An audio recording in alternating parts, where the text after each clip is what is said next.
ఏలూరు జిల్లా బుట్టాయిగూడెం మండల కేంద్రంలో స్థానిక మండల పరిషత్ కార్యాలయం వద్ద ఏర్పాటు చేసిన వైఎస్ఆర్ ఆసరా 4వ విడత కార్యక్రమాన్ని నిర్వహించారు. ఈ కార్యక్రమానికి ముఖ్య అతిథిగా స్థానిక శాసనసభ్యులు తెల్లం బాలరాజు, నియోజకవర్గ సమన్వయకర్త తెల్లం రాజ్యలక్ష్మి పాల్గొన్నారు. ఈ సందర్భంగా వారు మాట్లాడుతూ జగనన్న చెప్పిన విధంగా అక్కా చెల్లెమ్మలకు ఆసరా 4వ విడత చెక్కులు పంపిణీ చేశారని, మాట తప్పని మడమ తిప్పని నాయకుడు జగన్మోహన్ రెడ్డి అని అన్నారు. మేనిఫెస్టోని ఓ బైబిల్, ఖురాన్, భగవద్గీతలాగా భావించే వ్యక్తి జగన్మోహన్ రెడ్డి అని కొనియాడారు. ఈ కార్యక్రమంలో అధికారులు, మహిళలు, ప్రజాప్రతినిధులు, పార్టీ నాయకులు, కార్యకర్తలు పాల్గొన్నారు.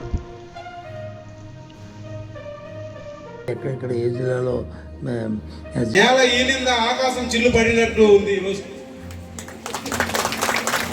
మీ ముఖంలో ఆ చిరునవ్వు చూస్తుంటే నాకు కూడా ఎంతో ఆనందంగా ఉంది, సంతోషంగా ఉంది. ఉన్నాడు నా ఆడపడుచులకి భరోసాగా ఉన్నాడు జగనన్న. జగనన్నే మన నమ్మకం.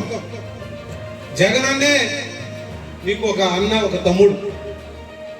మీ ఆలన పాలన మరి అక్క చెల్లెలి ఈరోజు చూస్తున్నారంటే జగనన్న.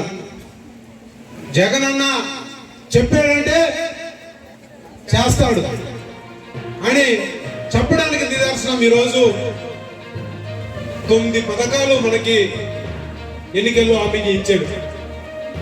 ఆ 9 పథకాల్లో 99% మరి నెరవేర్చిన ఏకైక ముఖ్యమంత్రి ఈ దేశ చరిత్రలో, ఈ రాష్ట్ర చరిత్రలో ఎవరు ఉన్నారంటే అది జగన్మోహన్ రెడ్డి గారని ఈ సందర్భంగా మీకు నేను మనవి చేస్తాను. ఒక మేనిఫెస్టోని ఒక బైబిల్గా భావించాడు ఆయన, ఒక ఖురాన్గా భావించాడు, ఒక భగవద్గీతగా భావించాడు. అందుకనే ఆయన ఎక్కడ కూడా మాట తప్పలేదు, మడమ తెప్పలేదు. ఎన్ని ఇబ్బందులు వచ్చినా, ఎన్ని ఆందోళనలు వచ్చినా, కరోనా లాంటి విపత్తులు వచ్చినా ఎక్కడ కూడా ఇచ్చిన మాటని ఆయన వదలలేదు. 2 సంవత్సరాలు మనం అందరం కూడా హలో లక్ష్మణ అంటూ ఇంటికాడే ఉంటూ, మనకు కూడా పనులు లేవు, ప్రభుత్వం కూడా ఆదాయం లేదు. అయినా కానీ జగనన్న ఎక్కడైనా మాట తప్పాడా అని మిమ్మల్ని అడుగుతున్నా. ప్రభుత్వం కూడా ఆదాయం లేదు,